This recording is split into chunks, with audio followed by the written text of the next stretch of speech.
Les médias face au terrorisme en Afrique de l'Ouest et au Sahel, c'est la thématique objet du présent mini-colloque initié par le Civic Academy for Africa Future CIAF en marge de la célébration de l'édition 2023 de la Journée mondiale de la liberté de presse.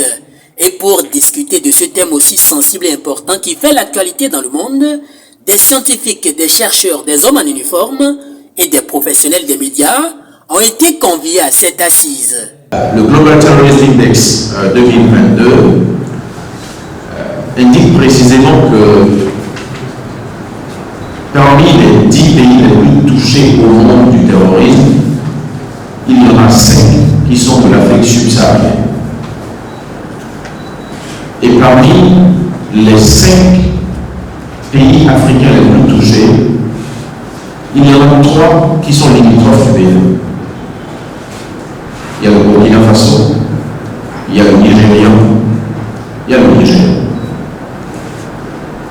Mais ce qui est encore plus intéressant, dans tous les pays du monde, le deuxième pays le plus touché par le terrorisme en 2022 est un pays limitrophe du Bénin, le Burkina Faso, qui vient juste après l'Afghanistan. Et la question devient encore plus préoccupante lorsqu'on regarde les données mondiales sur le terrorisme. Quand on prend les 15 pays les plus touchés au monde, il y en a 8 qui sont de l'Afrique subsaharienne. Et la question qui s'est posée pour nous, c'est de savoir que devient le Bénin et les pays alentours dans un contexte comme celui-là où un petit pays comme le nôtre est aussi enserré par des pays autant touchés par le terrorisme. De l'initiative de cette séance de réflexion, on peut donc déduire que le terrorisme, qui affecte la situation socio-économique et politique des États touchés par le fléau, n'est pas sans conséquences sur les médias, appelés dans de telles situations à produire des informations de qualité pour la poursuite de la vie en communauté, et ce malgré ses difficultés. Ce n'est pas des sujets auxquels nous sommes très habitués. Et personnellement, quand j'ai vu la thématique, vu la qualité même du mini-colloque et la qualité des différents acteurs qui sont réunis au sein de cette assemblée, surtout qu'il s'agit d'une rencontre hybride, je me suis dit, c'est sûr que ça va être très intéressant. Je me suis à un moment posé la question de savoir, dans un environnement qu'est le nôtre aujourd'hui, bien décrit et accompagné par un certain nombre d'éléments et de recherches scientifiques tels que présentés par Dr Espedi Ololu tout à l'heure, je me suis demandé dans un tel environnement quel peut être le rôle des acteurs des médias, surtout face au terrorisme. Et en cherchant et en réfléchissant, j'avoue que je me suis confrontée à une équation difficile entre le droit d'être informé, la liberté des médias et l'éthique journalistique. J'en déduis qu'il y a aujourd'hui de grands défis pour les médias face à la couverture des attaques terroristes et répétées.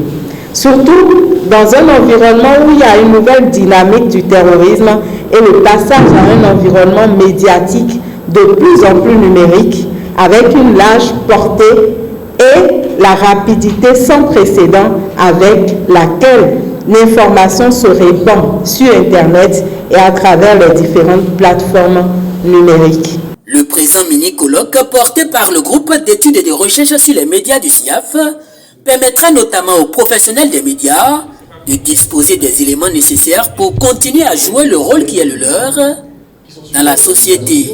Le principe universellement reconnu en loi des médias impose à toutes les nations qui se déclarent démocratiques d'inscrire dans leur loi nationale la question de la protection des sources. Malheureusement, quand nous prenons le cas de Burkina aujourd'hui, est-ce que nous sommes encore dans un État démocratique? Je crois que non. Et si vous voulez vous en inquiéter par rapport à notre pays, je crois que nous sommes encore dans un État démocratique au Bénin. Nous allons souhaiter rester dans la démocratie. La manière de livrer l'information requiert une certaine symbiose entre le personnel des médias et l'armée. Laquelle symbiose est aussi sujette à un certain délai pour le traitement de l'information. Ce délai est nécessaire. Je pense que entre presse et armée, il n'y a pas d'antagonisme, il y a plutôt un pont à créer, et le pont a commencé par être créé. Au dire donc du responsable du Bureau informatique et relations publiques des forces de défense, l'armée compte désormais quitter sa posture de la Grande Muette et s'adapter à la dynamique des médias avec l'inflexion nécessaire pour une synergie d'action dans la gestion communicationnelle du terrorisme.